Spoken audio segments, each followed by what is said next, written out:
Ladies and gentlemen, welcome back once again. It's your favorite podcast, the number 2 rated podcast in the world, slightly edging up on Joe Rogan every single week. And this week, I know we're going to get a lot closer to Joe because I've got an amazing guest. And this is going to be a lot of fun because anybody that watches the podcast knows I love to talk to interesting folks from all over the world.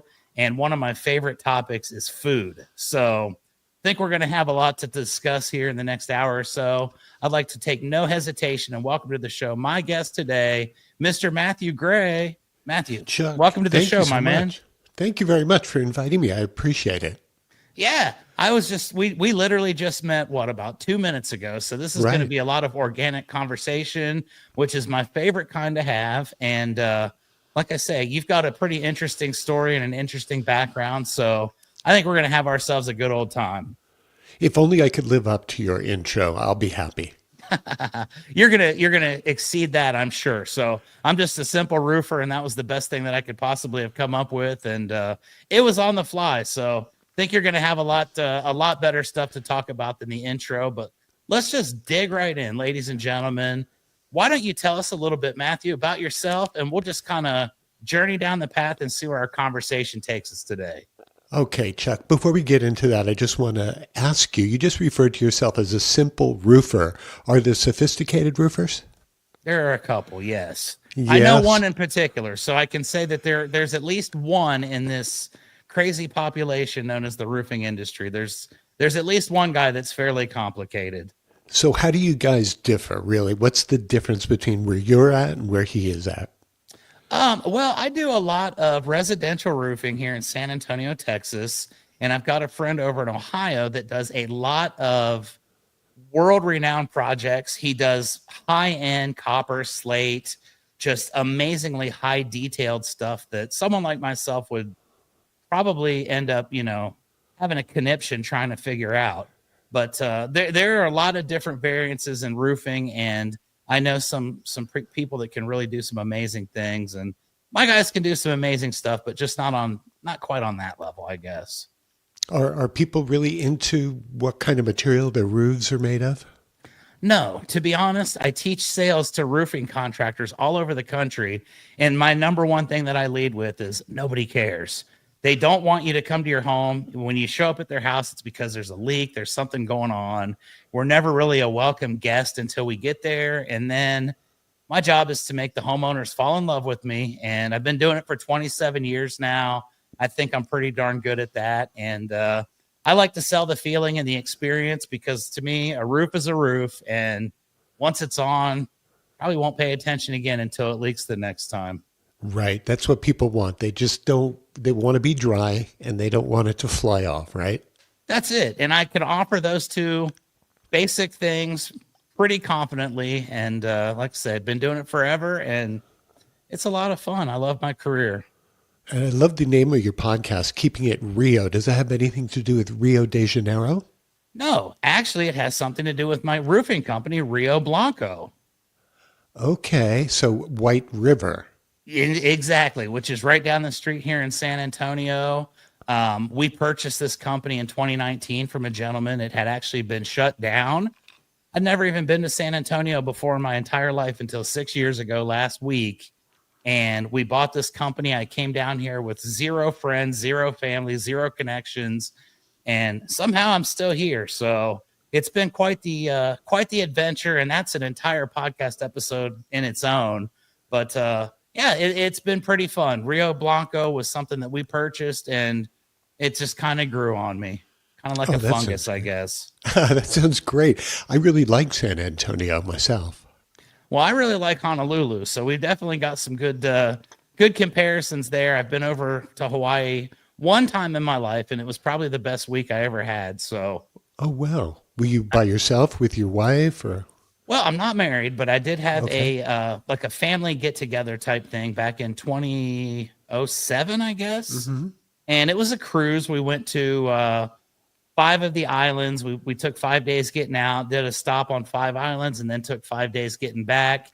And I tell people that was a lot for a cruise. I don't foresee myself ever doing a 15-day cruise again in my life. By the time it was over, I had pretty much had enough of everybody on the ship, including myself at that point. But the 5 stops in the middle were absolutely beautiful. I've met so many people, Chuck, over the years who love cruising, and they've all tried to talk me into doing it. They said, Matt, you can eat 24 hours a day when you go on a cruise. And I said, I can eat 24 hours a day not on a cruise. So it didn't really kind of like talk to me. It didn't speak to me at all.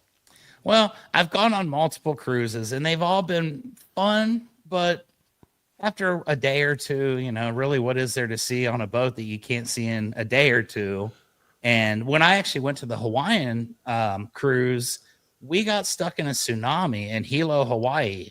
And I thought I was going to die at sea. So it changed my perspective a little bit. I was on the ship and you could kind of see it going like this, and you'd see the sky and then you'd see the water. And I may have gotten seasick on that trip. And, it took me a little bit of time to gain the courage to go back and do another one, but a few years later I did. And, it's cool. I definitely think it's something that everybody should do once in their life.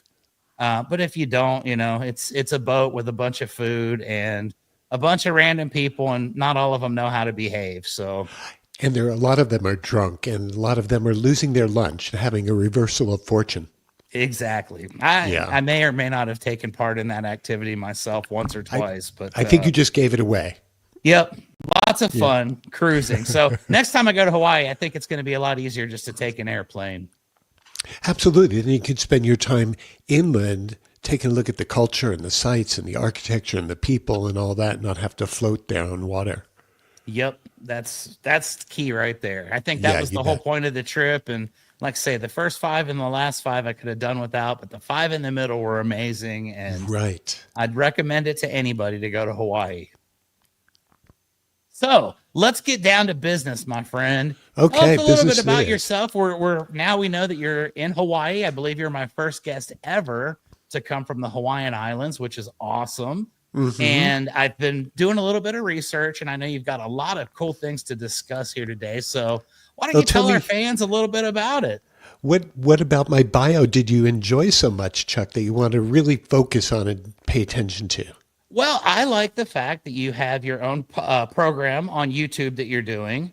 Right. I like the fact that you do food tours, which I think is probably one of the coolest things. And really, honestly, that's what I'd like to focus on the most, because I think that's the most interesting aspect of your very diverse background. But tell us a little bit about the entire enchilada, pun intended, and we'll just kind of see where the conversation goes.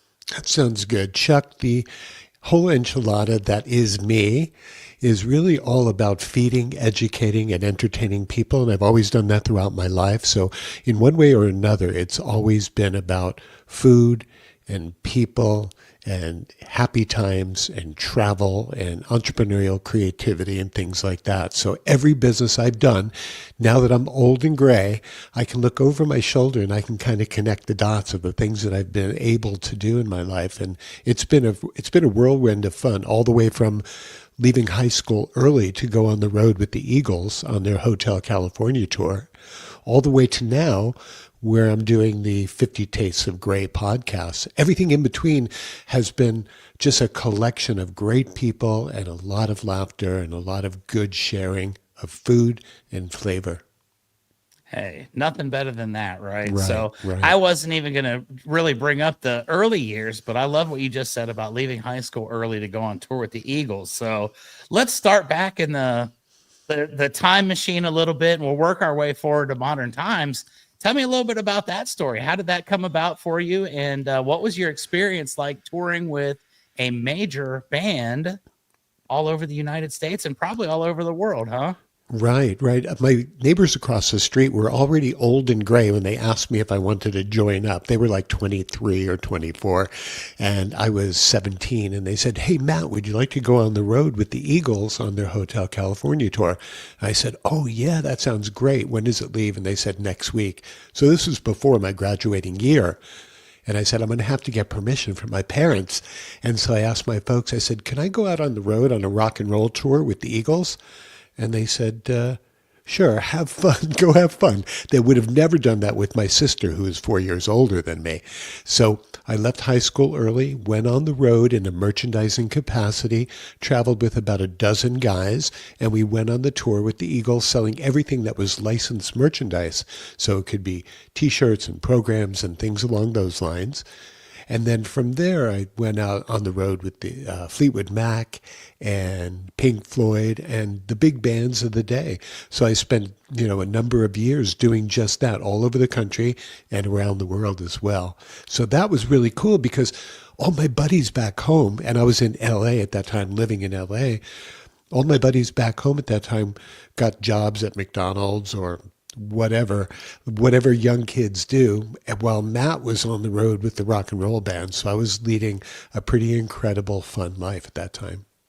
Yes, I'd say so. That's amazing, quite honestly, and I'm sure that I've never had anybody that's got that experience on my podcast. So here we go. We're going to start checking off a bunch of firsts.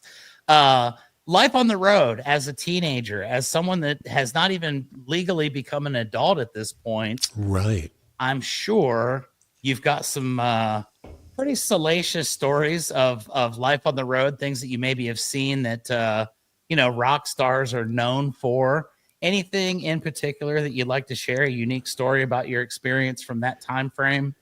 Everything at that time was brand new to me, so it wasn't old yet. It didn't feel like this was a struggle living out of a suitcase. It was like exciting and brand new, and staying in a lot of the hotels that the bands that we were traveling with were staying at brought a lot of excitement. And, maybe I had a couple of alcoholic drinks when I was young and got to lead the life of a rock and roller, or at least, their kind of roadie type. So for me, being one of the youngest people in the road tour, it was a lot of fun. And like I said, really exciting and enjoyable. I guarantee it was a lot of fun. That's amazing. So you go through this early stage in life and you're doing something that none of your friends would ever imagine possible. You're probably the envy of all of your friends. But as a kid also, you're leaving home, you're traveling the world, you've left behind what's familiar to you at that point. What was that like for you as a youngster venturing out and kind of taking on the world, basically by yourself with a group of your buddies? Did you guys ever have any situations where you felt like, maybe I shouldn't have done this, or maybe I miss my home, or was it just a barrel of fun?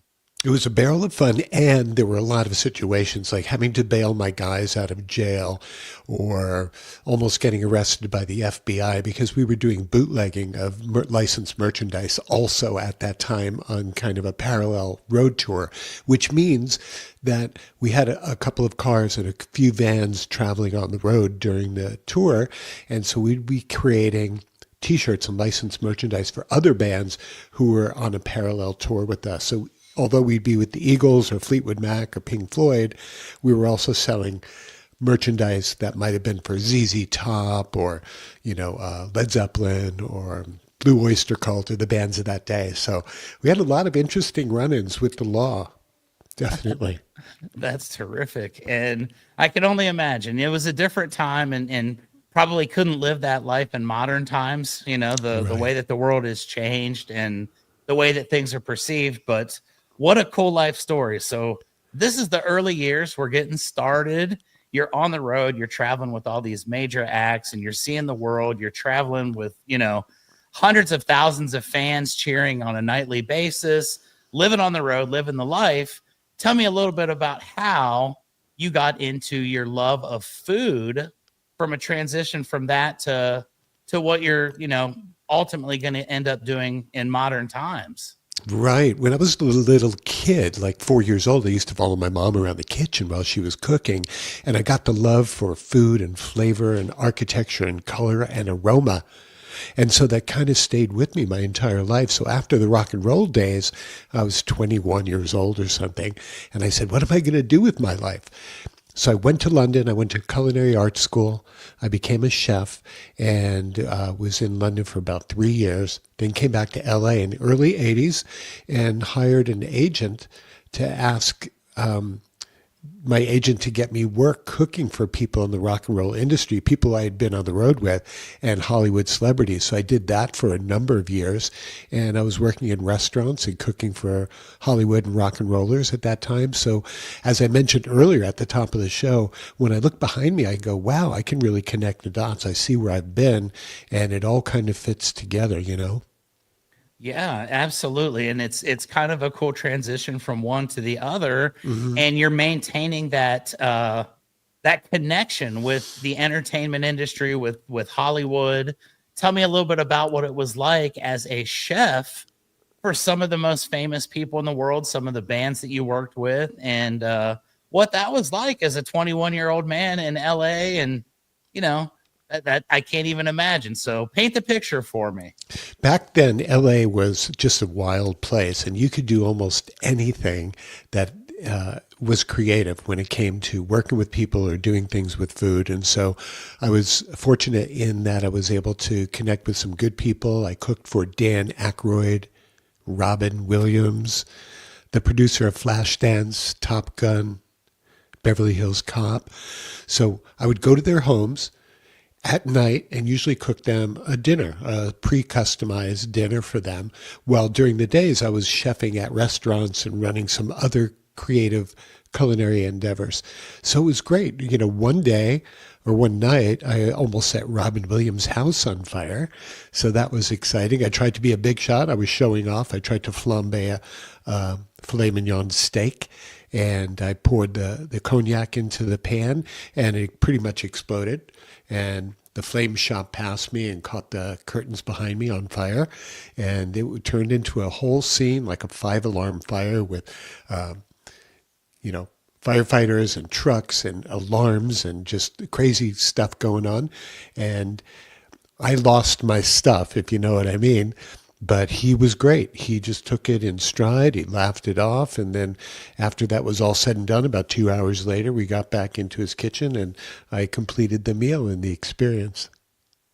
Well, that's a one-of-a-kind experience for sure. And Yeah. to say that it was Robin Williams, that's probably one of the coolest things that, in a life of already 21 years, that is pretty darn cool. Saying that you almost caught Robin Williams' house on fire, that's next level, my friend. I can really appreciate is. that. So it really is.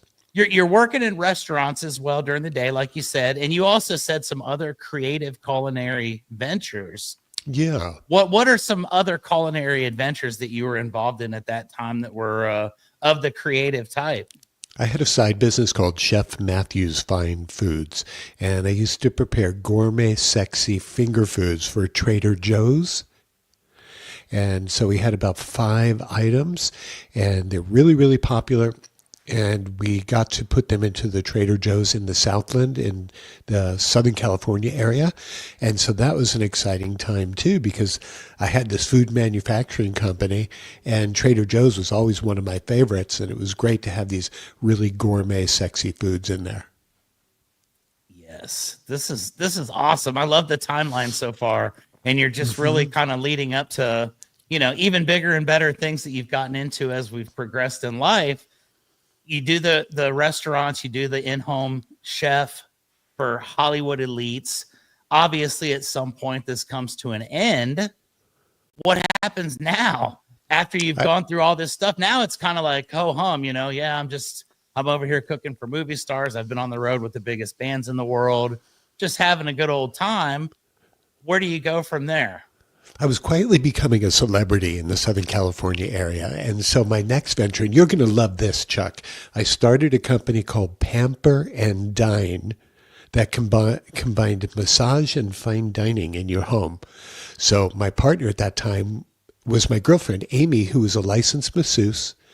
And she and I would go into your home and she would massage you and your date or your wife or whatever it might be up in the house somewhere while I was down in the kitchen preparing a gourmet seduction dinner for the two of you. So after the massages took place upstairs, you'd come on down, maybe in your robe or whatever, make your way to the table, and I would prepare the foods, and then Amy would transform from a masseuse to a waitress, and so she and I would then serve you and your date in your home. Very relaxed, very wild, got me into National Enquirer and People Magazine and stuff like that. So got a lot of press. And I'm proud to say I got to see almost everyone in Hollywood naked. There you go. Okay, so that begs the question. What was the most memorable nude Hollywood star that you've seen? Who had the most memorable appearance that you could ever try to forget but not be able to? Hey, Matt, who had the best body? Is that what you're asking me? I'm asking who had the worst body. Oh, gosh. Well, I'll tell you, Donna Dixon, who's Dan Aykroyd's wife, took a major love of what I was doing. So she hung out with me in the kitchen, and she was probably more towards the nicer looking person you might want to hope to see, but she really dug cooking, and she wanted to know a little bit about what I was doing. So she just kind of hung out while I was making them the dinner. And that was a lot of fun. You know, when someone takes interest in what you're doing, when they're like the celebrity or movie star, it makes you feel really good. Yeah, absolutely. And it's a very interesting line of work that you're in. And obviously you're creating masterpieces for people that are used to high-end dining, that are Right. familiar with these things. So this is very, very interesting thus far. We're 20 minutes in and I'm already like, wow, this is going to be one of the coolest episodes ever. So you do this for a while. You've got your side venture, which indeed was very creative, got you on national publications and become world renowned. What do we do after we get out of this? Because now you're really starting to warm up, and you've got a very interesting life as we've started, you know, at a young age. And now you're in what, your middle 20s, early 30s? Yeah, late 20s, early 30s. Okay. And I started a fine art company. It was called Sublime Craftwork. And my partner, Christine, who's a photographer, and myself stumbled upon a process. And we may or may not have been high when this happened. And we started making greeting cards, and it was just very abstract art, but we created a process that had never been done before, which was combining artwork on exposed film and then run through the developer after that. That was back in the day, way before the internet, when film used to be the medium on which you would shoot a photograph, and they had to develop it through a machine or a darkroom. And so we just kind of got into the whole creativity process, and we were doing artwork on the exposed film, running it through the developer, and we were getting the most incredible images. And so we started selling that stuff at greeting card companies that were, you know, for retail spots. There was a place called Oz, and there were a lot of other retailers around Los Angeles. We started selling those, and we actually had a few art shows as well, gallery showings and all that. And I had never done this kind of work before, but all of a sudden, you know, you just stumble upon a process that looks good and feels good, and you start getting the attention. Yeah. Sometimes the greatest things are just unintentional, and it's like, wow, look at that. That's cool. Let's share it with the world. And then you come to find out that the world absolutely loves it. And in a pre-internet world, that's even more impressive because, you know, nowadays you can go outside, make a goofy video on YouTube or TikTok or whatever, and you can become world famous. But to do it the old fashioned way, and like you say, the creativity that's behind that process and just being completely different and unique, especially in LA, I'm sure that there were, you know, many opportunities, like you said, to be very creative and to kind of break through. But you do this and make a very successful living out of it. And then what happens after that? It was sort of a happy accident, a handful of the things that I was fortunately successful with. Of course, there were blunders along the way. It hasn't all been fun and games always, and it was not always successes. So I don't want people to think that. But these are the highlights of the things that went really, really well for me. So that did really well. And then I guess in the early 90s, I moved here from Los Angeles, and then I became a food writer, restaurant critic, and yeah, I was kind of like really getting into the food thing. So I'd gone from being a chef while in LA to being a food writer and journalist here. I wrote for Hawaii's largest newspaper. So everyone thought, and I was amongst them, that I had the best job in the world, which was being paid to eat living in Hawaii. Can you think of anything better than that? Oh, I mean, it's not quite a roofer in San Antonio, but yeah, I could imagine that that would probably be quite a bit of fun. And I think that I could definitely learn to live that life. Oh, yeah, it was great fun.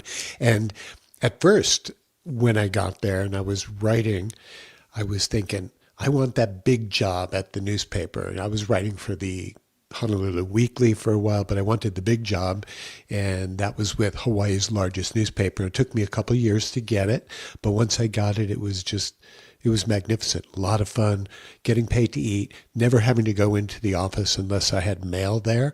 So I got to live my life and work my work outside of the office. And so got to enjoy and take people out a lot and be able to write all my different reviews for the restaurants there. I love it. So let's talk a little bit about that experience as you're out and about. Tell me about some of the different stops that you met along the way as far as restaurants that you went to. Were they all, 5-star? Did you end up eating in little hole in the wall places?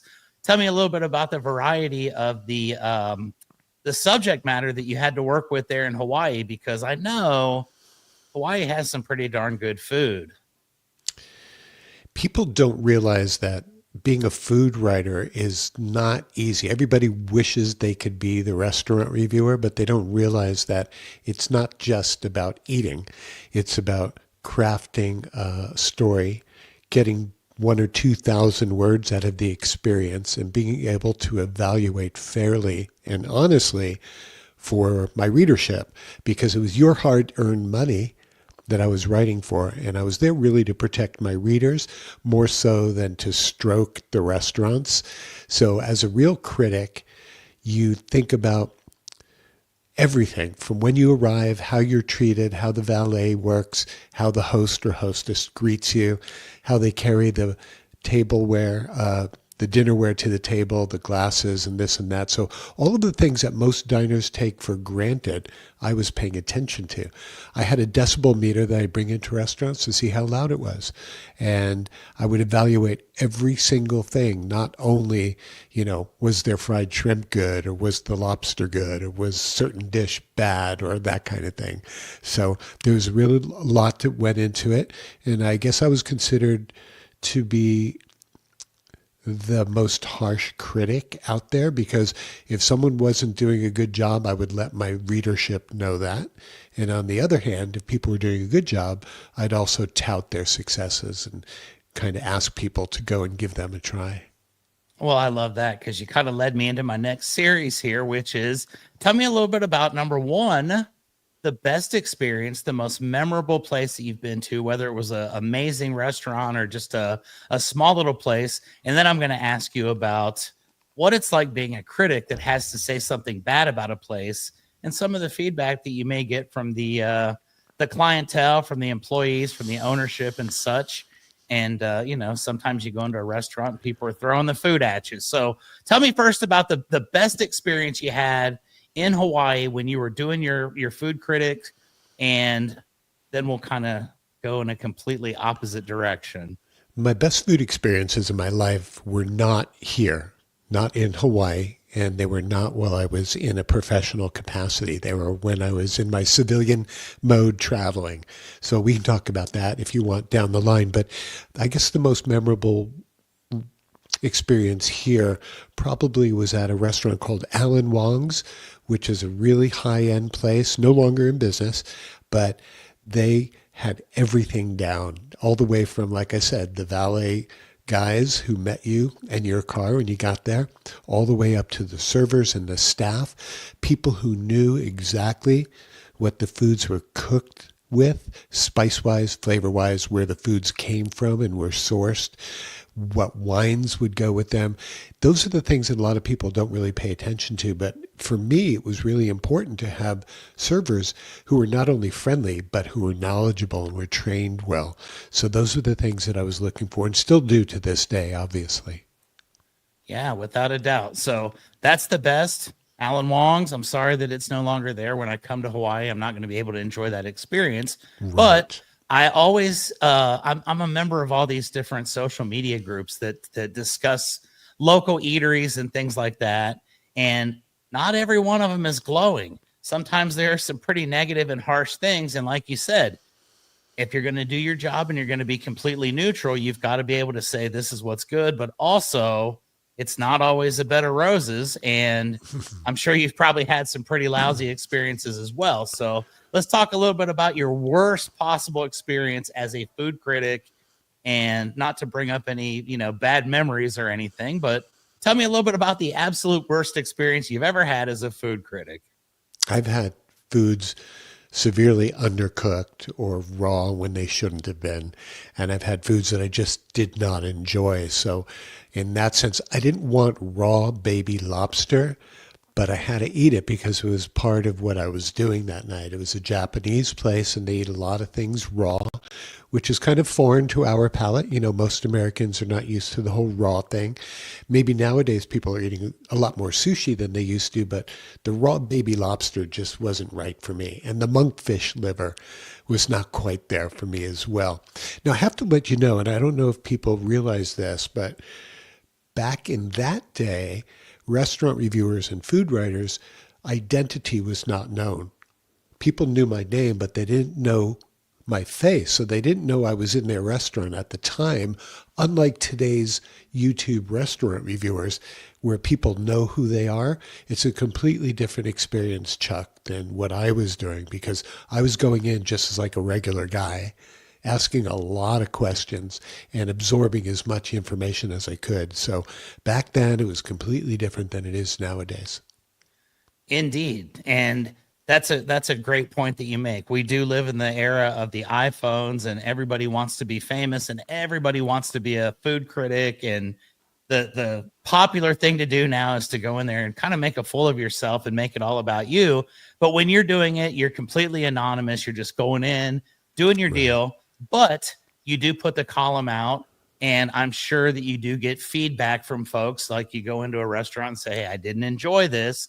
Tell me about some of the feedback that you've gotten, positive and negative, along the way based on your honest and true reviews. And then I'm also going to ask you if you think that your job would be more fun today when people would know you, or if you'd be kind of afraid to go into some of these places, wondering what they might be possibly doing to your food, knowing that Matt Gray's coming in. You could never be neutral if people know you. And so you could never really, if people knew who I was, they would bring out the dancing girls and the lobster tails cooked to try to persuade me. And so that's not what it's about. A true critic who works for a real newspaper, who does an ethical job and has that kind of position, is always under the radar. So that's a really important thing. And referring to the former part of your question, I've been brought down by some of the best chefs in the world. There's a guy named Roy Yamaguchi, chef, restaurant owner, multi-millionaire and all that. And he despises me and has called me plenty of names in the media and tried suing the newspaper based on what I had written about his restaurant. I said, Roy's, which is the name of his restaurant, is the best restaurant I'll never return to. And so that was the headline. And that got a lot of attention. He called me a lot of names and tried to sue the paper. And the paper stood behind me. And the lawsuit didn't go forward, but it was a big deal, as you can imagine. And so those are the things that are really, really memorable. And that's just me doing my thing and not trying to blow smoke up anybody's butt and not trying to bring anybody down either. So I was just being neutral and I was being me the whole time. Yeah, I mean, that's all you can do, right? You're doing your job, and not everybody's going to like what they hear because everybody believes that they're the absolute best, and not everybody can be the best. So I have a high level of respect for someone that can go in and say, hey, you know what? This place needed some work. It was the best place I'm never going to come back to. And I can understand, Roy, I'm sorry for your anger and your frustration, but the man was simply telling the truth. And, I'm sure that the other diners that were swayed by your reviews and your opinions were very grateful for the fact. So step up your game a little bit, Roy, and you won't have to worry about it, right? So, Chuck, of the information that people don't know about restaurant reviewers. When I would go to high-end places like Roy's, I would go a minimum of 2 times, quite often 3 times, before I wrote anything about them. So in the way that you could have a bad night, that was the reason why I would go back multiple times. So I would give people the benefit of the doubt. You could be having a bad night, so everything could be off. And when I came back, you could be having a good night. And so I was able to evaluate things by going multiple times. So it wasn't like a drive-by one hit kind of thing. And so I'd be able to see the level of their education, their staff, their training, their food quality, their consistency, and all of that. So all of those factors go into writing a good, valid review. Yep. And that's the name of the game. You've got to be able to say, hey, look, like you say, this is impartial. I gave it multiple swings. It was either great, it was neutral, or it was terrible. And I agree with you. Sometimes you have a good day, sometimes you're having a bad day. And I think that's the only way that you can truly be fair. So all of these pluses and minuses have been earned through multiple visits, through multiple experiences with multiple people. And that's all you can ask for, right? So, yep. Like I said, Exactly. Roy, you're going to have to step it up, bud. This man was there multiple times and you still didn't make the grade as well. But that's okay. I'm sure Roy's doing just fine. Like you said, he's probably all right. I love that you were talking also about some of your best meals being some civilian type cuisine, maybe not in Hawaii, but other areas. Tell me about some of the unique places that you've been around the world and some of the more unique dishes that you've enjoyed in your time. Most recently in Barcelona, we went to a restaurant called Disfrutar, which was one of those molecular gastronomy restaurants. Have you heard of those, Chuck? I have not, but I'm about to learn a little bit more, and I'm very grateful for this. So molecular gastronomy is a lot of upscale foods served in little tiny portions made with ingredients that aren't necessarily in everyone's pantry. So it's a lot of bells and whistles, a lot of things that look like one thing but taste like another. And these are multiple course meals, 10, 20, 30, 40 courses, depending on the restaurant, super expensive, and a lot of foams and gels and artistic expressions on the plate. And these restaurants have become really, really popular in the last 20 years or so. And I don't think that's something that people are going to want to go to all the time, but I absolutely think that everyone should try a molecular gastronomy restaurant at least once, because it's an experience that's off the charts. Even though it might not be filling, which is a lot of people's motivation to go out and eat. They want to eat as much as they can and feel really full. You can always go finish yourself off at the Jack in the Box or the McDonald's after the meal. But something like this is really cool because, like I said, it's like an art gallery being brought to you by acrobats, and it just an amazing experience. So I would want to ask people, urge people to try something like that if they could. Yes, and I think that's something that I'm going to try to find time to do at some point in my life for sure. Good. And I think that's very unique. Thank you for sharing that, because I just learned something new today. And if you go an entire day without learning something new, it was kind of a waste. So today can now officially be chalked up as a good day. Something positive has come to my mind that I was unaware of earlier, and I appreciate that. So you've basically covered the gauntlet so far. You've done all these amazing things in life. You end up in a beautiful location, food critic, world renowned. You're making the publications. You're doing all this stuff. You're not a food critic any longer. So what happens to kind of end that portion of your life and transition into the next? I'm still a food critic, just not employed by a newspaper. So I'm still really critical, except there's one group of people I never critique, Chuck, and that is family and friends. Do you know why that is? Because they will no longer want to be your family or your friends. Exactly. I want to have family and friends. So if you were to serve me something, buddy, it would be the best thing I ever tasted. Well, no, I can absolutely assure you of that. And I do have a little culinary background myself. Oh, when I was a young man, my parents had a deli, and I learned how to make quite a few little contraptions there. I'd like to believe that I make the best grilled Reuben on earth, which compared to some of the fine places that you've been, maybe a grilled Reuben's not the most sophisticated, but I will guarantee this. You would never forget my grilled Reuben, and I guarantee you would give me 5 stars, and you would say, you know what? You would take a picture and put your face on it. So you'd say, I want everybody to know that this man right here thinks that Chuck makes the best grilled Reuben. And I'd be very appreciative. I would never get upset with your reviews because I bring it every day. So a little bit of culinary background. And I actually used to run a diner for a very brief period of time as well over at the Ohio State University Airport in Columbus, Ohio. And that was kind of fun. You get to deal with some interesting folks and to be on the other side of the counter and kind of see how everything is made is very interesting. So I didn't really want to mention my background as a chef as well, but hey, we've got something in common.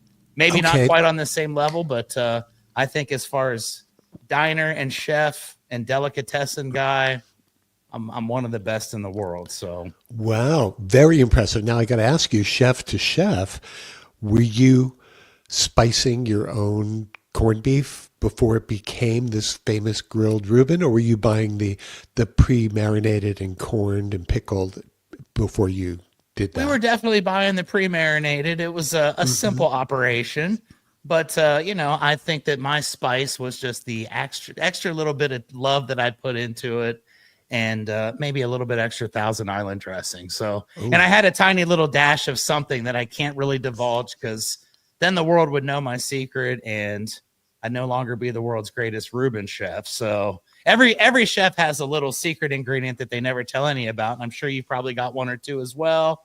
And between us as chefs, that's just something that the world's never going to learn. Maybe when I'm getting ready to leave the earth, I'll tell somebody what it was, Lowry seasoning salt or whatever it was.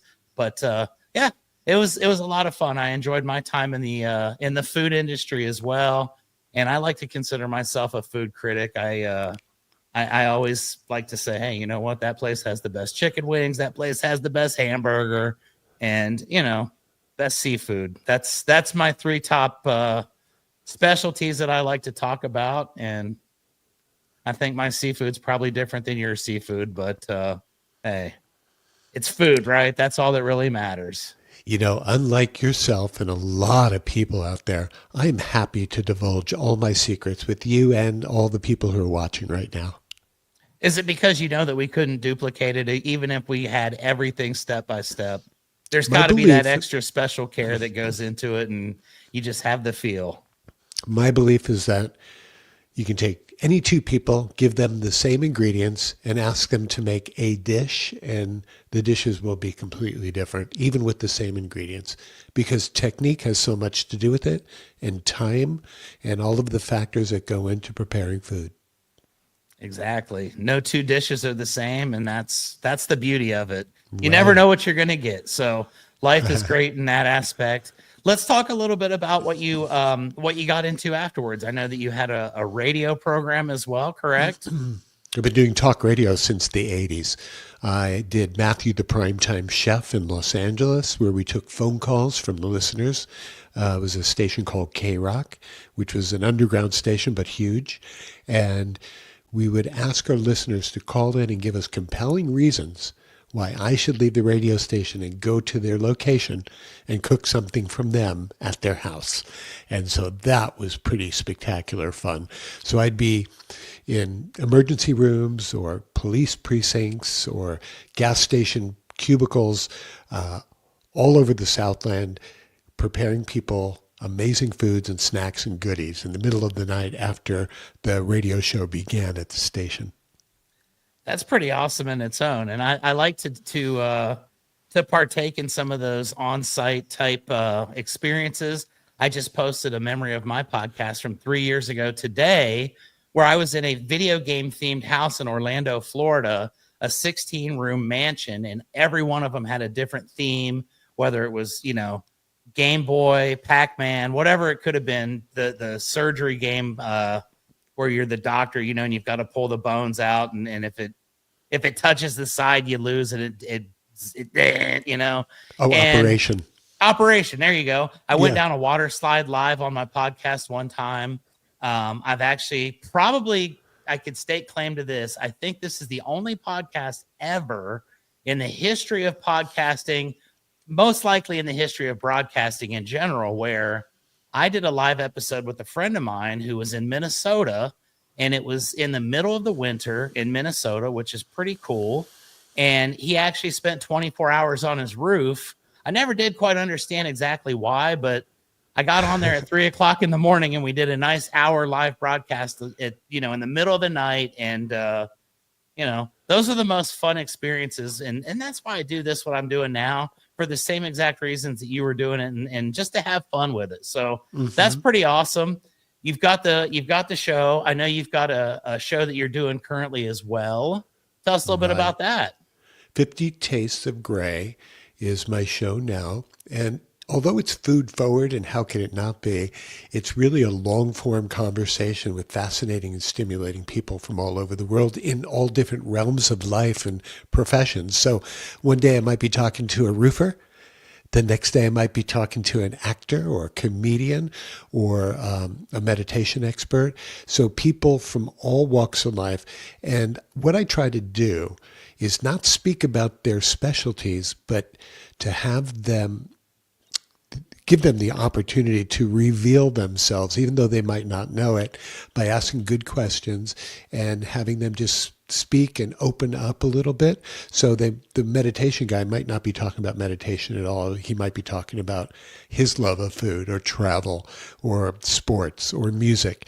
And so for me, it's kind of like my social life, getting to speak to people from all over the world like this and get to learn about new folks and get to learn information from them. So I find it fascinating and a lot of fun. And 50 Tastes of Gray has kind of a warm, homey, conversational feel. And I've been doing it for about 1.5 years now.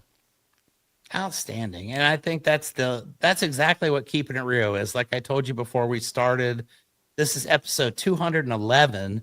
And in that 211, I think when this one airs, last week's guest was going to be the reigning Miss Texas beauty pageant winner. The week prior to that was an inventor of an amazing product that's actually sponsoring my podcast at this time, which I can now announce because the show's actually going to be over now. The week before that was a professional wrestler. I've had NASCAR drivers. I've had all kinds of people from all over the world, magicians from Great Britain. I had a nice young lady in the island of Vanuatu in the middle of the Pacific, and a lot of people in between there. So that's really what's so inviting and charming about doing these podcasts is you never know what you're going to get. You and I literally met 2 minutes before we started recording. Who knew? I had no idea that you'd gone on the road with all these rock bands and stuff. And 5 minutes in, it's like, hey, this is going to be pretty awesome. And we haven't even talked yet about what we initially decided was going to be the number one topic that we were going to discuss, which was your food tours that you're doing now. Tell me a little bit about what got you into the food tour that you're doing now in Hawaii and some of the experiences that you've had with some of the folks. Is this more tourist related, or is it for the locals that just, date night? Hey, Matt, take us somewhere cool or show us somewhere that we can go. Tell me a little bit about the experience. Just a quick correction, Chuck. Hawaii Food Tours began in 2004 and got crushed by the COVID shit show in 2020. So we haven't existed for the past 5 years. Well, I'm sorry. I recognized that when I saw it, but I thought you were still kind of doing that. So I apologize for that. Well, if you were to come out here, I'd give you a food tour, but I'm not doing it on a professional basis anymore for folks. But when I was still writing restaurant reviews for the newspaper, I told everybody that, in a way, I kind of wanted to move on and open up another business. And people said, you're crazy. You've got the best job in the world. You're getting paid to eat in Hawaii. You can't beat that. And I said, no, I want to do something else, kind of restless. They said, well, what is it? I said, I want to start a company called Hawaii Food Tours. I want to feed, educate, and entertain travelers who come here to Hawaii. And they said, you're crazy. Never heard of that. That'll never happen. And sure enough, it lasted for 16 years up until COVID was a super successful business. I got to feed, educate, and entertain people from all over the world who are visiting here. I get them the heck away from the tourist areas, and I bring them into the parts of town where only us crazy locals go, and I would introduce them to the flavors and the food and the people and the language and all the things that they were going to see and smell and do. And it was probably the best 16-year chunk of my life in a professional manner, because I got to be with, 10, 20 people every single day, getting to entertain them.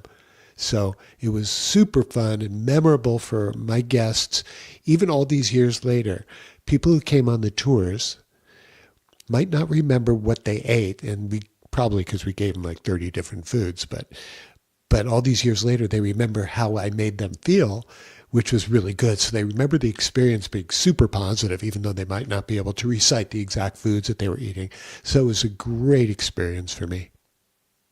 Yeah, and I'm that just sounds awesome. And to me, I hate COVID because COVID ruined a lot of things. And I guess that was one of those deals where you just weren't able to take people out to eat because of the circumstances. And then when everything came clear again, you just kind of decided, I guess it kind of ran its course. Yeah, it was a 16-year universal, wonderful experience for me. And I guess, the people upstairs decided, COVID was going to put the kibosh on a lot of things. And I was ready to move on. I mean, after my depression and anxiety over COVID, it was already a couple of years after that. And it was something I didn't want to do anymore, try to revive the business. Well, and that's fair, that's life. And you put everything you have into something, and then something out of your control kind of takes it out of your hands. That's, that kind of sucks. I'm not going to lie, but I'm glad that you're happy, and I'm glad that you were able to get through the depression and the anxiety, because I can definitely understand that. That was a tough time for everybody. So yeah, you bet. And I realized that. And that's why now when I hearken back to it, that was really a tough time for everyone. The entire world was hurting. So it wasn't just me or you or our businesses, but it was people, countless millions of people had a difficult time. Yep. I'm glad that we're past it, and hopefully we never have to experience anything like that again. So right. Let's move into modern times then, my friend. Yeah. After the pandemic is done, everything is kind of settled for you. Still got, plenty of energy, plenty of opportunity in life. You're a very creative guy. You love what you're doing. What does the next chapter of your life look like after all of that stuff goes down? Have you ever heard of the term paying it forward, Chuck? Absolutely. Okay. So that's what I decided to do after the COVID yuckiness wore off of me, was how can I help you? So I've been assisting people. A buddy of mine wanted to open up a medical practice. So I started working with him, trying to get him off the ground, mostly in a marketing and an office related kind of connection, writing and things that I'm good at, the web work and all of that. And I started helping people with their health, how to reverse type 2 diabetes and get their metabolic health together. And if they were interested in losing weight, I know how to do that. And so there are a lot of things that I'm really, really good at. And I just decided it's now time to pay it back and to help people. So that's kind of what I've been doing, along with my writing, my websites, and my radio show. Outstanding. So Yeah. let's, I told you I try to keep this around an hour. I certainly am having a blast talking right here. We still got about 10 minutes of show left, and I definitely want to fill it with value. I would like to ask you this.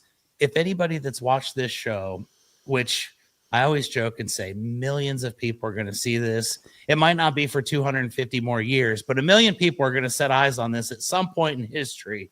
Someone's watching this today and they say, you know what? This guy is pretty darn interesting.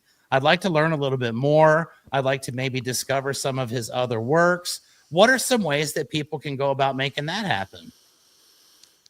I'm happy to connect with anybody, whether they want to email me or call me on the phone, or if they want a copy of my book for free, The Ultimate Eater's Guide, the Hawaii edition, if you are going to come to Hawaii, or if you know somebody who wants to come here and enjoys food and who doesn't, just contact me. I will send you an e-book of mine, The Ultimate Eater's Guide. So just contact me. If you love Chuck and Chuck's show, Keepin' It Rio, just contact me and I'll give you a free book that I wrote.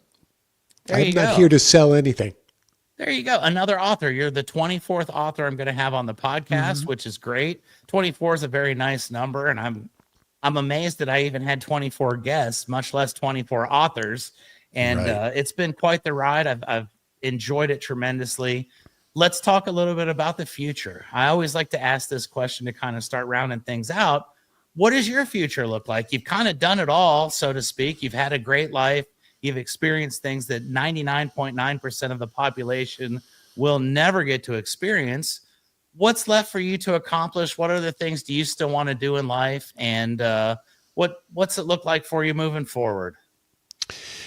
One thing I can guarantee that's in my future, Chuck, is to fly to where you are and chow down on your famous grilled Reuben sandwich. All right.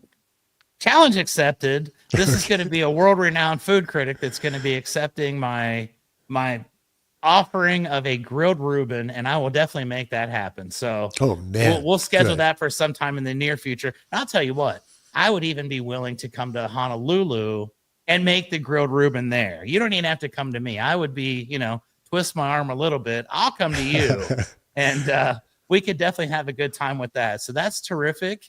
Good. Yeah. Anything else that you would like to discuss before we start to wind down our episode today? I really have enjoyed this. It's been tremendous.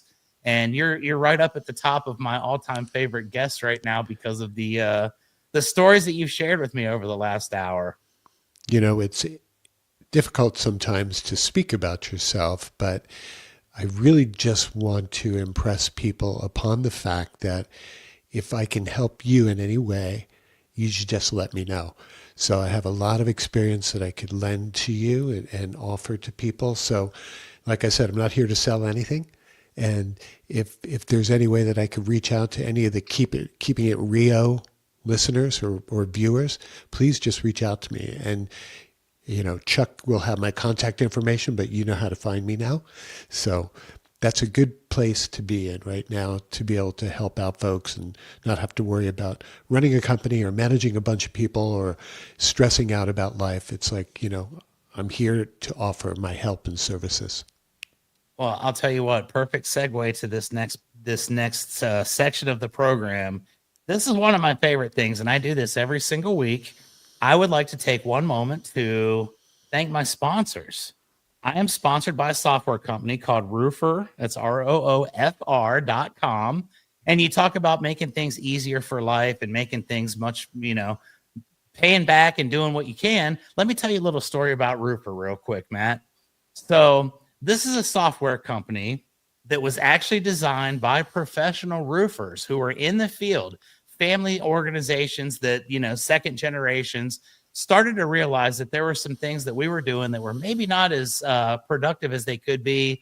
We were taking a lot of time driving out to job sites, pulling out tape measures, taking calculators out and adding up a bunch of things, figuring all this stuff out the old-fashioned way. And these guys learned that you can take aerial measurements and you can literally scale it to where it'll measure a roof, give you every measurement on every facet of a roof, break it down into a measurement report, which can save you, for some roofers, it can save them like a half a day. I'm just being honest here.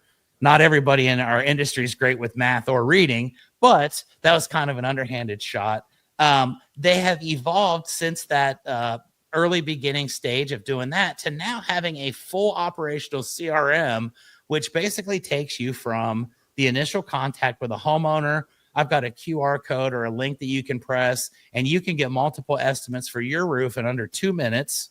If you're interested in any of those estimates, we can refine it down, use the measurements. They break it down into a full proposal, send a full detailed proposal that's got video links, that's got photos, details of every aspect of your project, shows you the types of materials we've got. You can agree at that point to do the job. You can literally sign all the paperwork online, go through the entire process. It reminds me when I need to get permits for my jobs. It reminds the homeowners of when we're going to be delivering their materials. when we're going to be showing up, and all of that is fully automated. And my favorite part at the very end, you can get all of your payments directly through the CRM as well. You click a link, you can do a check, you can do a credit card. It is an all-inclusive program. And my friends at Roofer have been sponsoring me for 3 years now. To my knowledge, I'm the only podcast that they do sponsor. So I love you guys at Roofer, and I'm making it a worldwide phenomenon that everybody's going to learn about. So thank you to them. And I'd also like to thank all of our viewers, because every single week, this show gets more and more fun for me. I get to meet so many interesting folks and have so many great conversations. And while I would still probably do it even if nobody was watching, it is pretty cool to know that people do watch. We recently had a International Roofing Expo, which is the largest trade show in my industry here in San Antonio.